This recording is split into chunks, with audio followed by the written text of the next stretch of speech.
is Cassandra Newby-Alexander, and I am a professor of history here at Norfolk State and the director of the Joseph Jenkins Roberts Center for African Diaspora Studies. And if you're wondering, what in the world is the Joseph Jenkins Roberts Center? If you got a program, it says right here who Joseph Jenkins was. And our emphasis is, of course, on not only the diaspora of people of African descent, but the diaspora. And that is what this conference is about, 1619. Well, on behalf of the 1619 planning team, I'd like to welcome all of you to our third annual 1619 conference. And I want to mention before I go on that years ago, when the nation celebrated the 400th anniversary of the founding of Jamestown and the founding of what would be the United States of America, there was a man coming to these planning meetings, and he kept saying, but we need to also begin planning for 1619. And this man started an organization called Project 1619, and there are pamphlets out there for you to look at. He will be part of the tour tomorrow to talk about a special monument that will be dedicated to those first Africans who came to this country, and of course representing those who came afterwards. And that man who inspired me to get a consortium of colleges, universities, community groups together to put on this academic conference that unites scholars with community people, with local historians, with people who are advocating that we not only remember this history, but we correct all the mythology about that, is here today. His name is Calvin Pearson. I would like him to stand and be acknowledged. And I will say honestly that without Calvin, we would not be here today, because it's his vision that inspired me. Well, I would like to ask if my colleague who hosted so well the conference yesterday at Hampton University would come up and give greetings. Eric Claville, who is an assistant professor at Hampton University, and he is also the director of the Civil Rights Institute there. Wonderful. Good morning. And thank you very much, Cassandra, my dear friend and Bill. I'd like to welcome everyone here this morning for this wonderful, wonderful event. As Cassandra stated, my name is Eric Claville, and I am an assistant professor of political science and history at Hampton University, and also the director of the Civil Rights Institute at Hampton University. And on behalf of our president, our board of trustees, the dean of our School of Liberal Arts, and the entire department of political science and history at Hampton University, we would like to bring you warm greetings from our home by the sea. We indeed hope that your travels to this conference and your time here will be pleasant, enjoyable, and full of scholarly engagement about the importance of 1619. I would also like to take this opportunity to greet and welcome our elected officials, representatives from the National Endowment for the Humanities, Cox Communications, Dr. Martin Luther King Jr. Memorial Commission, the City of Norfolk, the National Park Service, neighboring institutions of higher education, and many, many other organizations represented here today to help to bring this important, very important conference together. I would also like to take the opportunity to thank this dear institution from across the bay, Norfolk State University, and also the Joseph Jenkins Roberts Center for African Diaspora Studies, headed by Dr. Cassandra Newby-Alexander and her colleagues. As she stated on yesterday, we were very fortunate to be able to host the first conference at Hampton University. And we believe that it was fitting that it would be the 1619 conference. This is of the third year. This is Hampton University's second year of actively being involved As I stated yesterday was our first year of actively hosting, and we're looking to build upon this wonderful partnership and collaboration for the years to come. As we embark upon a monumental 400-year milestone in the history of our world, 1619 was indeed an important year in the making of America. From the founding of America's first legislative body that was responsible for establishing slavery here in Virginia, to the impact of the African diaspora on the history and culture of American society, and many, many, many other narratives that all work together to create what we call these United States of America. I would like to take this moment to speak to the students. To the students, right now, as I tell our faculty and as I reinforce in myself each and every day, we have the greatest, as professors, I believe the greatest profession in the world. We have a profession where we're able to influence and direct fertile minds that know no means of barriers, that know no means of being stopped. We have an opportunity to help to direct you in the path and the purpose for which you are called for in whatever profession you choose. One lecture, one encounter, one speech, one professor, one class, one trip, one handshake can change the trajectory of your lives, as it has done so for myself and many of my colleagues who can also make that statement. So I tell you, and I implore you to please enjoy this time, because you never know what this one experience will do for the rest of your life, as it has done for me. In closing, I pray that you will walk away from this conference with a renewed desire to pursue scholarship in this area and others that would be a benefit for generations to come. And again, please accept our warm greetings from Hampton University, our home by the sea, and welcome to the 1619 Conference at Norfolk State.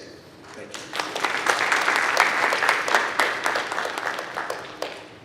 Thank you so much, Dr. Claville. It is my distinct honor to invite to the stage a person who has been a stalwart supporter. He has not only donated his time, but also his money to support this conference. And he has moved from a very important position as the delegate from this region of Virginia to the parole board to help even more African Americans especially, who are not correctly, rightly, fairly treated in our justice system. I would like to invite to the podium the Honorable Algie T. Howell Jr., who is not only an alum of Norfolk State University in our history department, but he is a recent recipient of an honorary doctorate from this institution.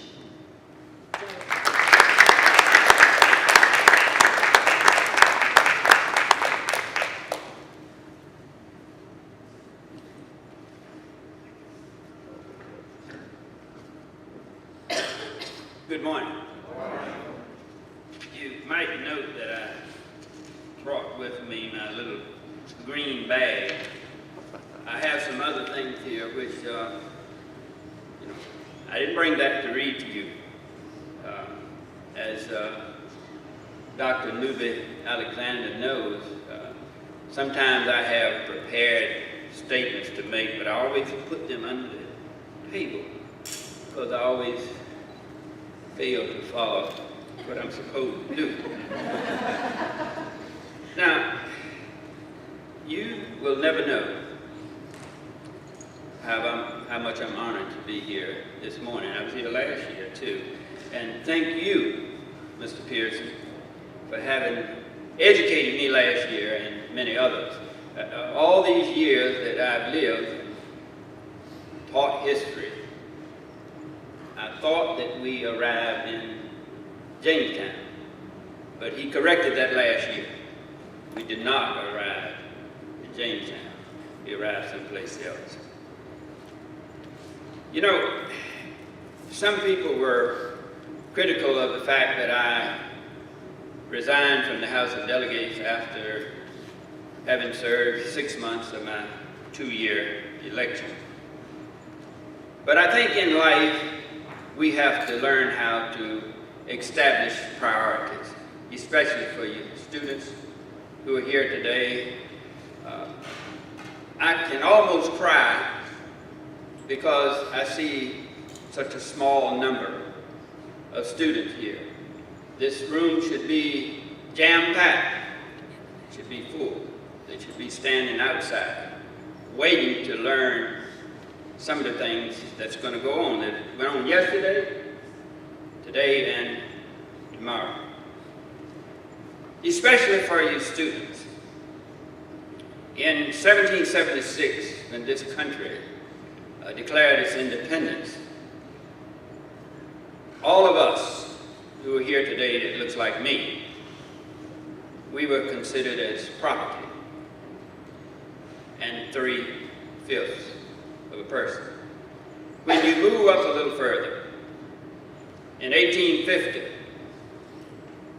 which was a few years before that, Dr. Alexander mentioned the new position that I'm in now. For the benefit of you students, you need to know that today, as we sit here in this auditorium, that we have more black people that look like me in prison today than we had enslaved a decade before the Civil War started. And today, in the state of Virginia, for you students, how many of you know, if you know, the population of the state of Virginia? If you know, raise it. That's okay. I asked the same question at Virginia State University last week when I spoke there. You have a little over 8 million people in the state of Virginia. In the state of Virginia, out of that 8 million people, roughly 19.5% of the people in the state of Virginia look like you and me. However, it seems to me that nothing has changed since 1850. Because today, in the state of Virginia, we have 37,000 people either in jail or in prison. And 62% of those people look like you and me. Now, when the governor asked me, and by the way, I bring you greetings from the governor, the other 4 members of the parole board for which I serve. It was time for me, I think. How many of you read today's Virginia Power? 2 people.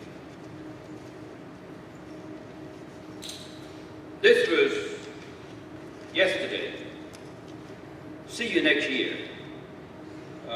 We spent thousands of dollars, matter of fact, $40,000 of the taxpayers' money to go to, I didn't go because I'm somewhere else now. That much money of the taxpayers, that spent $40,000 taxpayers' money to go up there and say no to President Obama's health care. Now, you need to know whether you are black, white, Asian, Pacific, Hispanic, whatever the nationality you want to claim, that I'm probably one of, with the exception of Dr. Ward, I'm probably the oldest person here, with the exception of Dr. Ward. He was one of the teachers in the history department when I was here. He refused to accept me in his class, so I had to go to Dr. Morris and Dr. Crawford and some of the other more liberal professors. But there are so many things that you need to know. And also, since you're young, you want to learn all this, you set me down when you get ready. I noted here in the paper today that we have a number of people. How many football fans do you have? Oh, great. Then you recognize all of these people here. I dropped it. In the newspaper that appeared today, people making millions of dollars. Here we are. Recognize any of those people? They're all black professional football players, charged with all kinds of things. But what I wanted to say to you is this, and I'm going to close with this. When I look at those charges that have been placed against the people that we currently have incarcerated in the state of Virginia, I'm reminded of this young man, and if you didn't read about it, you need to read about it. The one that was sentenced yesterday, he was given 80 years, but they reduced it to 25 years. You need to know that when he completes that 25 years, we spend approximately $30,000 a year to keep people incarcerated. Multiply that times 25, you come out with $750,000, what it's going to cost us for one person. Can you imagine what that money, how it could be used here at Norfolk State, Hampton University, and other places if we had that money? So I'm saying to you that for you young people, how many of you remember Richard Pryor? Oh, good. I'm going to close with his statement. Richard Pryor says, when the police officer stops you in your vehicle, when he walks up to the window, have your hands on the steering wheel. Okay? Even though you might have a permit to carry a concealed weapon, it's in your glove compartment, locked up. When he asks you for your registration card, with your hands on the steering wheel. Tell him, say, sir, madam, whatever the case might be, you want my registration card. It's in the glove compartment, locked up. The keys are in my pocket. If you would like to, with your permission, I will give you the keys and you can come around and open it up and get it. Remember, the police officers that stop you on the streets and on the highways are not, we don't have no cum laudes there. These are people that want to be police officers. You have to be careful. You are no good to us if you're dead. So do whatever your professors here tell you to do. Congratulations, and I love you, and thank you, and goodbye. Thank you so much. Now I would like to invite our Dean of Liberal Arts, Belinda Anderson, who has been a staunch supporter of our conference from the beginning, to come and give greetings on behalf of not only the College of Liberal Arts, but Norfolk State University.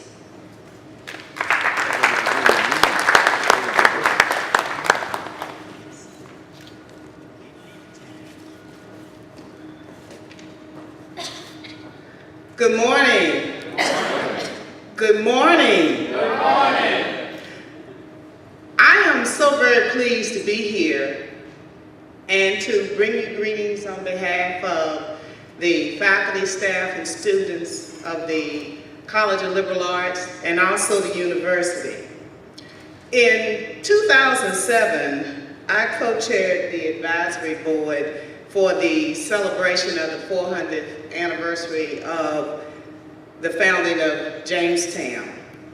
And one of the members would come to the meeting and he would hold up a sign or 8x11 sheet of paper that would have 2019 on it. And he would do that. He did that every day, every time we met for 3 years. Now, Dr. Alexander earlier asked you if you knew what the significance of 1619 was, and some of you did and some of you didn't. Now, 2019 will mark the official celebration of the first Africans landing in our own, I would say front yard, not backyard. And so we're here because of Dr. Cassandra Newby Alexander and her vision. The year now is 2014. This is the third year of the 1619 conference. Indeed, 2019 is closer than we realize. I consider Cassandra Newby Alexander to be the founder of this conference. And I would like to take a moment, come out here, and thank her publicly for her vision and for her insight, because without her, we would not be where we are today with this conference. So could you take a moment and just give her a round of applause? And she is so modest. She's modest, but I tell you, she really does a lot for the university, for the community, for her department, and I am just truly, truly excited to be in the same room with you, really. So I just want to say thank you publicly for all that you've done. In addition, I want to thank the department, all of the sponsors, students who are here, everyone who believes in this vision of bringing people together to talk about the importance of the first landing. And with that in mind, I would also like to take a moment to thank our colleagues at Hampton. We had a wonderful day yesterday. And for those of you who are new to Norfolk State, for those of you who are returning, I say welcome, because you are indeed going to have a treat today. So thank you for coming. Okay.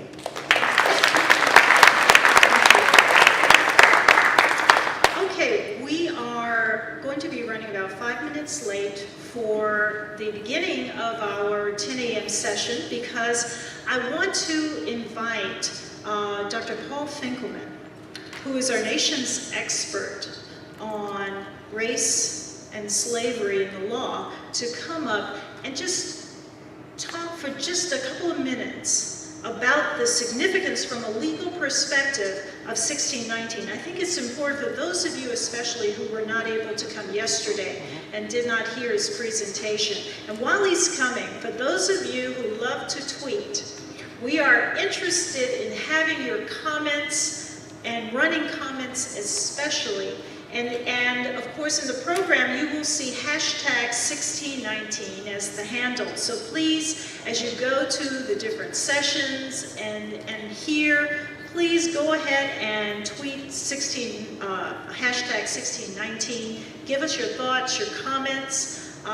There are evaluations in your bags. We are very interested in all of your comments. Please let us know what you're thinking, what you would like to see, what you liked, what you didn't like, and really what you learned in this conference. Also, I want to publicly acknowledge all of our sponsors, starting with the National Endowment for the Humanities, the Dr. Martin Luther King Memorial Commission, the National Park Service, our university partners, Hampton University, Virginia Wesleyan College, Old Dominion University, and of course Project 1619, the Contraband Society, the Nottoway Indians of Virginia, and a whole host of other partners. We want to thank all of them for their ongoing support.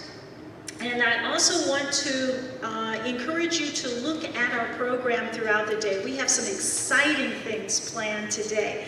And we try to feed you throughout the day. We have a special tasting menu this afternoon in which you will have an opportunity to actually taste foods, actual foods that began in this time period of 1619. So please make sure that you stay and participate in all of that. And with that, I invite Dr. Paul Finkelman to come up and give comments.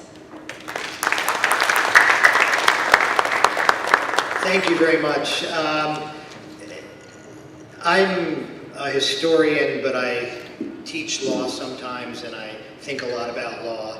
And there's an old saying that to a carpenter, everything looks like a nail, and to a legal historian, everything looks like a legal controversy. And I think when we think about 1619, and we think about the aftermath of 1619, one of the things that is most profoundly important for us to understand is that when those first Africans come to Virginia, they are not slaves. This is one of the great misunderstandings. I cannot tell you how many college history books I've looked at that says the first slaves came in 1619, and I toss that book aside and say I'm not going to use that book. It's hard to get it right.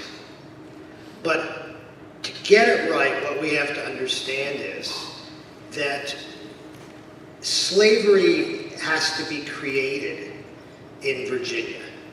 And the Virginia legislature, the House of Burgesses, the Virginia's Governor's Council, which also acts as a court, has to shape law, shape culture, shape society to create slavery.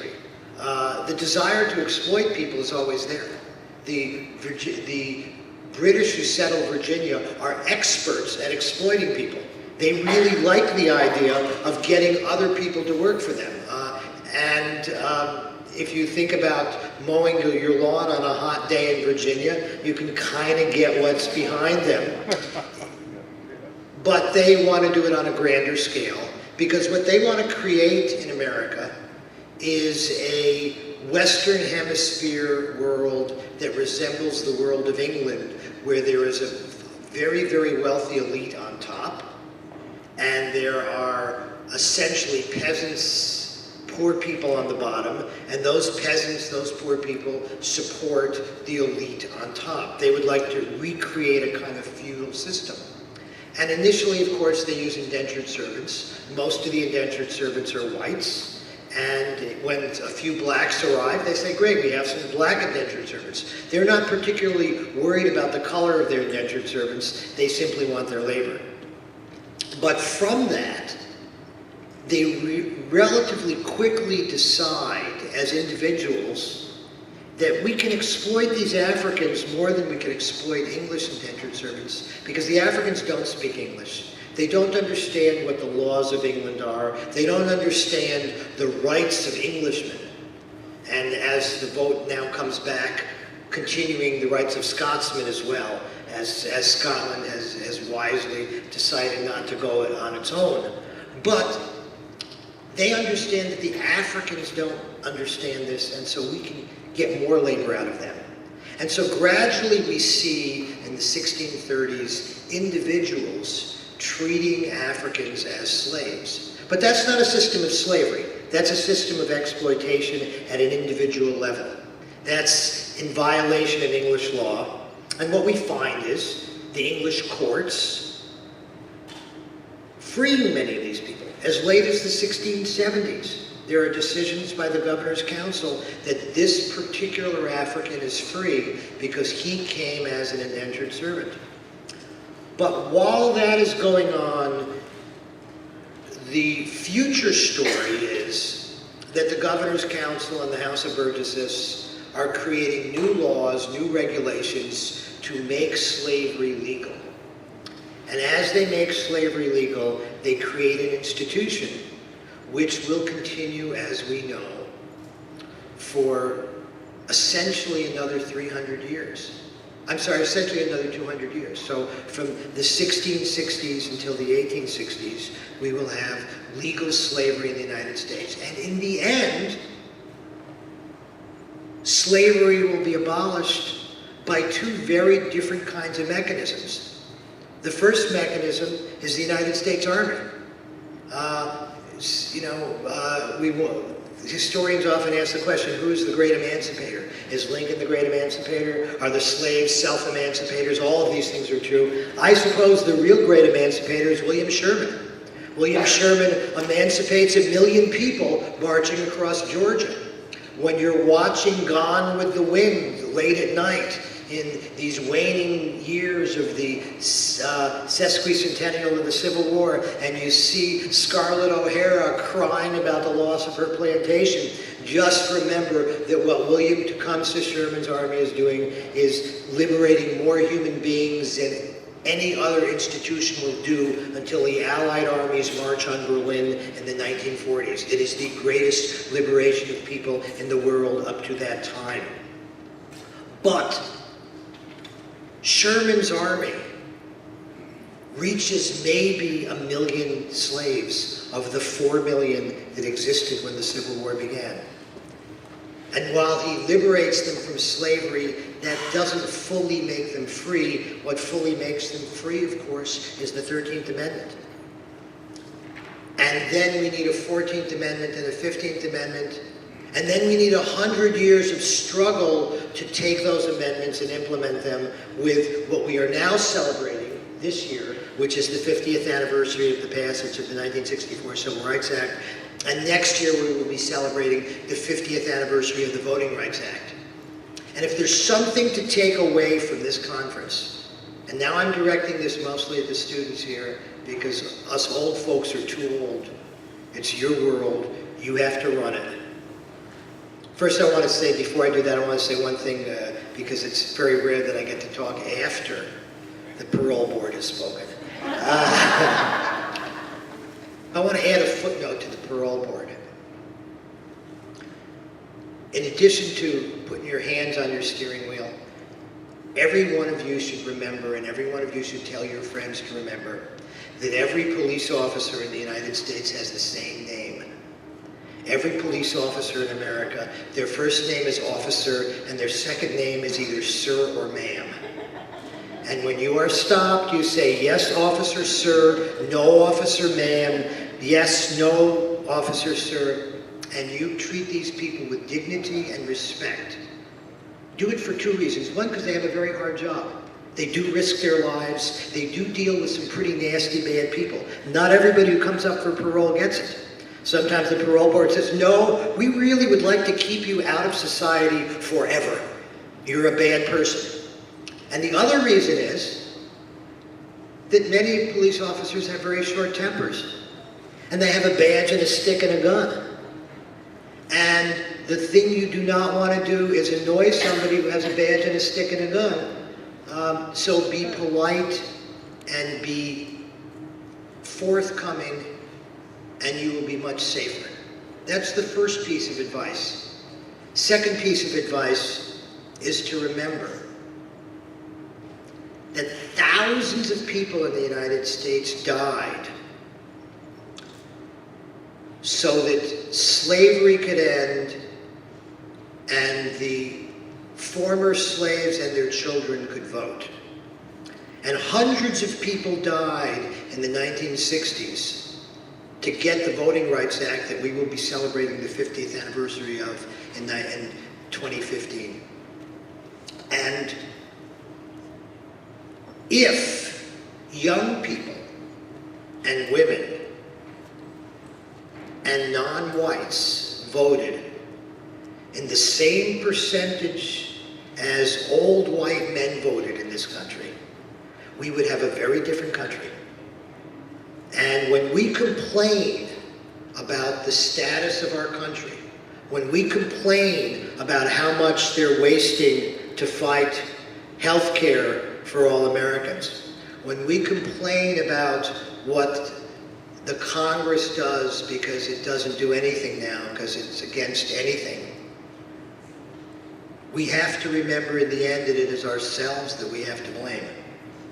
What happens this November is incredibly important, and that's in your hands, because you are the voters. And by the way, it's a lot more in your hands here in Virginia. I live in upstate New York, you know. We're going to, there's no contests where I live. Here in Virginia, it really matters. So go get yourselves registered and go vote, because that is also a way of honoring those people who came in 1619. Thank you.